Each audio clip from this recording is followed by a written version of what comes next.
આજના સમયમાં અનિશ્ચિતતા એટલી વધી ગઈ છે કે તમે જ્યારે ઘરેથી નીકળો છો એ પછી ફરીને ઘરે પહોંચશો ત્યારે એમ કહેવાય કે હાશકારો થાય કે સાજા નરવા ઘરે પહોંચી ગયા. કારણ કે રસ્તા પર વાહન લઈને જતા હોય કે પછી ચાલીને જતા હોય, ક્યારે કયું વાહન ક્યાંથી આવશે ને તમને ટક્કર મારીને ઈજાગ્રસ્ત કે જીવલેણ ઘા પહોંચાડશે એ કોઈ જાણી શકતું નથી. ગઈકાલે આપણા કેન્દ્રીય માર્ગ પરિવહન મંત્રી નીતિન ગડકરીએ લોકસભામાં પ્રશ્નકાળ દરમિયાન માર્ગ અકસ્માતના જે આંકડાઓ મૂક્યા છે એ ખરેખર ચિંતા જગાવનાર છે. નીતિન ગડકરીએ ગઈકાલે શું વાત કરી, માર્ગ અકસ્માતને લઈને શું ચિંતાજનક સમાચાર અને આંકડાઓ સામે આવી રહ્યા છે તેના વિશે વાત કરીએ આજના અહેવાલમાં. જય હિન્દ BSI ટીવી ન્યૂઝ પર આપની સાથે હું છું નિધિ ગઢવી.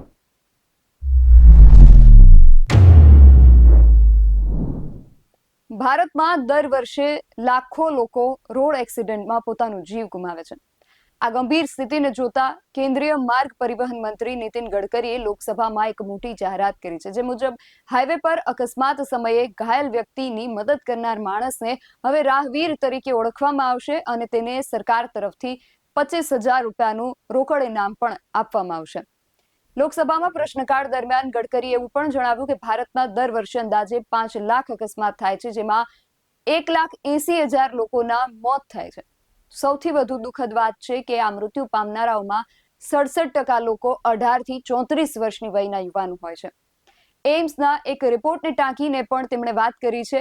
એમણે કહ્યું કે જો અકસ્માતનો ભોગ બનેલા લોકોને સમયસર હોસ્પિટલ પહોંચાડવામાં આવે, જેને ગોલ્ડન અવર્સ તરીકે ઓળખવામાં આવે છે, એ દરમિયાન જો એ લોકોને ત્યાં પહોંચાડવામાં આવે તો દર વર્ષે 50,000 જેટલા લોકોનો જીવ બચાવી શકાય તેમ છે.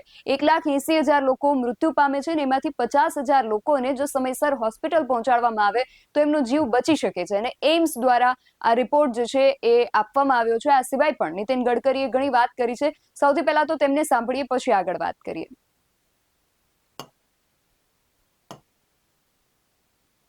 Data from the ministry report, road accidents in India in 2022 reveals that although highway comprises only about 2% of the total road network, they accounted for 36.2% of total road fatalities, that is 61,038.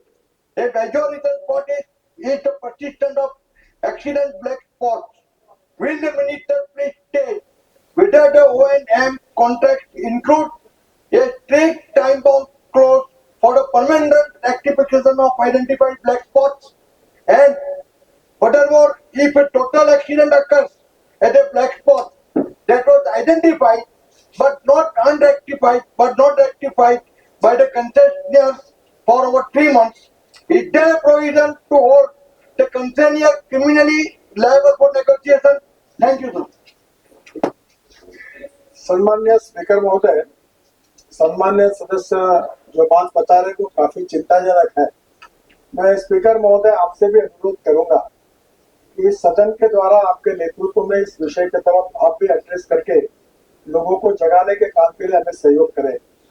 5 lakh accidents होते हैं, 1,80,000 मौतें होती है और 18 से 34 age group में 66% young लड़के उनका डेथ हो जाता है।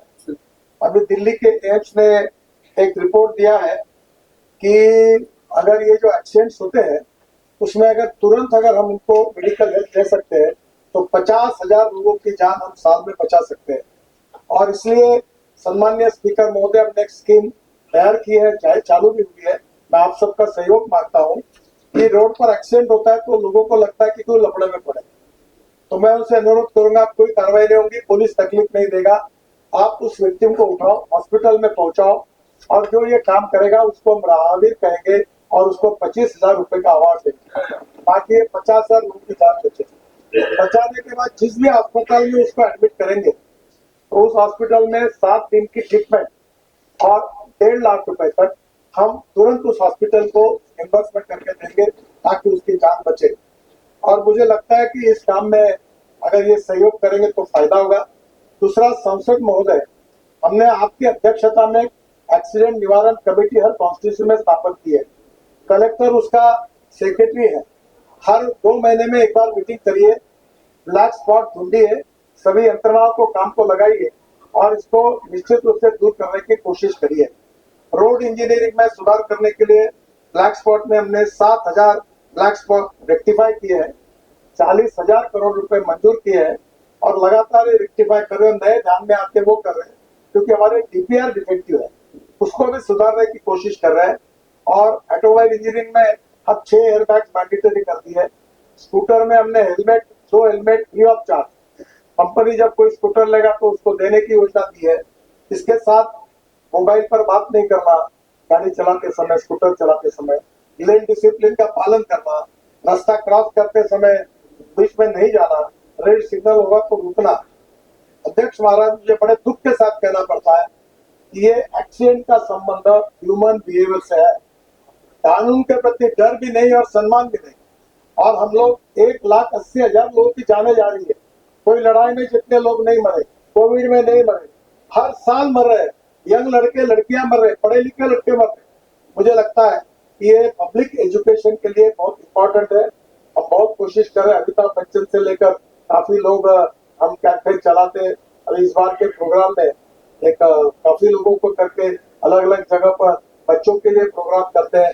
आप भी आपके यहाँ रोड सेफ्टी के प्रोग्राम करिए, लोगों को कानून के प्रति जागरूक करिए और हमको सहयोग करिए। हम सबके सहयोग से अध्यक्ष महाराज हम लोगों की जान बचाने का काम करेंगे। आप जरूर आपके नेतृत्व में एक बार इनिशिएटिव लेकर इस विषय के बारे में भारत की जनता को जगाने के लिए हम सबके सहयोग के लिए भी आप भी कोई विशेष चर्चा भी रखिए और सुझाव भी लोगों के मिलेंगे। इनका सबका सहयोग मिलेगा तो ये संभव होगा। फिलहाल हमने इतने सब काम करने के बाद में भी समाधान कारक परिणाम नहीं निकले, ये मैं दुख के साथ स्वीकार करता हूँ। દુઃખ સાથે તેમણે એ પણ સ્વીકાર કર્યો છે કે સમાધાનકારક કોઈ પણ નિર્ણય કે કોઈ પણ કામગીરી કરવામાં નથી આવી. એમણે જે અમુક આંકડાઓની વાત કરી કે ભારતની અંદર ગત વર્ષમાં 1,80,000 લગભગ 5 લાખ જેટલા તો અકસ્માતો સર્જાયા છે ને એમાંથી 1,80,000 જેટલા લોકો માર્ગ અકસ્માતમાં મૃત્યુ પામી રહ્યા છે. એમાંથી એમ્સ દ્વારા એવો એક અહેવાલ તૈયાર કરવામાં આવ્યો, એક રિપોર્ટ તૈયાર કરવામાં આવ્યો જેમાં એવો અંદાજ છે કે જો લોકોને સમયસર જે માર્ગ અકસ્માતમાં ઈજાગ્રસ્ત લોકો હોય છે એને સમયસર જો હોસ્પિટલ પહોંચાડવામાં આવે તો એમાંથી લગભગ 50,000 જેટલા લોકોનો જીવ બચાવી શકાયો હોત. એટલા માટે કેન્દ્ર સરકાર હવે આ એક સ્કીમ લઈને આવી છે જે રાહવીર તરીકે ઓળખાય છે. જે પણ લોકો હશે ઈજાગ્રસ્ત જે માર્ગ અકસ્માતમાં થયા છે એમને હોસ્પિટલ સુધી પહોંચાડશે તો એમને 25,000 રૂપિયા રોકડ પુરસ્કાર આપી આ લોકોને બચાવવાનું જે કામ છે એને પ્રોત્સાહન આપવાનું આ જે પ્રયાસ છે. એમણે નીતિન ગડકરીજીએ જે આંકડાઓની વાત કરી, થોડા આંકડાઓ વિશે આપણે પણ આજે વાત કરવી છે. આ જે આંકડાઓ છે તમે જોઈ શકો છો. Deaths due to road accident in India, ministry of road transport and highway દ્વારા આ જે અહેવાલ છે એને જાહેર કરવામાં આવ્યો છે. આંકડાઓ તમે જોઈ શકો છો. 2018 થી લઈને 2022 સુધીના આંકડાઓ જે છે અહીંયા દર્શાવવામાં આવ્યા છે.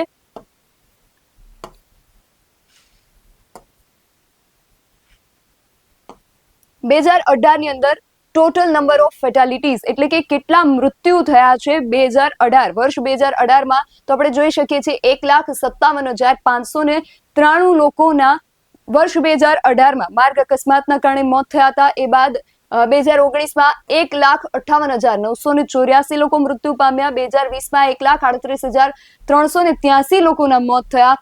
2021માં 1,53,972 લોકો મોતને ભેટ્યા અને 2022માં 1,68,491 લોકો માર્ગ અકસ્માતમાં મૃત્યુ પામ્યા છે.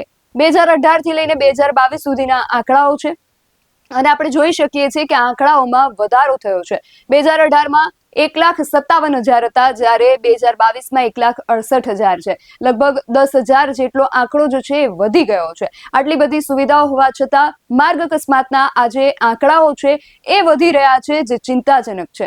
અને જે રીતે નીતિન ગડકરીએ વાત કરી કે લોકોમાં પણ જે નિયમો છે, જે કાયદો છે એનો ડર પણ નથી અને એના પ્રત્યે સન્માન પણ નથી. અને જ્યારે ટ્રાફિકના નિયમોનો ભંગ થાય છે ત્યારે મોટા ભાગે આ પ્રકારના જે અકસ્માતો છે એ સર્જાતા હોય છે. એના વિશે પણ આપણે વાત કરવી છે.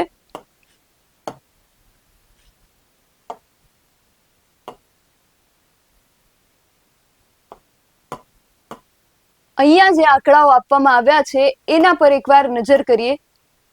તમે જોઈ શકો છો કે drunken and driving, consumption of alcohol and drugs, drink and ડ્રાઈવના કેસીસ આપણે જોતા હોઈએ છીએ કે ઘણીવાર બનતા હોય છે અને એમાં મોટા ભાગે માર્ગ અકસ્માતના બનાવો બનતા હોય છે. 4201 લોકો વર્ષ 2022માં આ નિયમના ભંગના કારણે માર્ગ અકસ્માતમાં મોતને ભેટ્યા છે. આ બધા જે કારણો આપવામાં આવ્યા છે રોડ અને ટ્રાન્સપોર્ટ વિભાગ દ્વારા, ડ્રાઇવિંગ ઓન રોંગ સાઈડમાં ડ્રાઇવિંગ કરવાના કારણે 9000થી વધુ લોકોના માર્ગ અકસ્માતમાં મોત થયા છે. જમ્પિંગ રેડ લાઇટ, જ્યારે સિગ્નલ રેડ હોય છે ત્યારે લોકોમાં ધીરજ નથી રહેતી અને રેડ સિગ્નલ જે છે એને તોડીને આગળ જતા હોય છે અને પછી અકસ્માત સર્જાતા હોય છે અને 1462 લોકો જે રેડ લાઇટ હોય છે એને જમ્પ કરવાના કારણે મોતને ભેટ્યા છે. Use of mobile during riding, એમાં 3395 લોકો મોતને ભેટ્યા છે અને અધર્સમાં આવે છે 30,435 લોકો. વર્ષ 2022ના આ જે આંકડાઓ છે એ આપણી સામે છે. આમાં ટ્રાફિકના જે નિયમો છે એના ભંગના કારણે કેટલા લોકો મોતને ભેટ્યા છે એના જે આંકડાઓ છે એ ખરેખર ચિંતાજનક છે. અને જે રીતે માર્ગ પરિવહન મંત્રી નીતિન ગડકરીએ પણ કહ્યું કે લોકોમાં કાયદો જે છે એના માટે ડર પણ નથી અને એના માટે સન્માન પણ નથી. એટલે લોકોએ પણ અહીંયા જાગૃત થવાની જરૂર છે.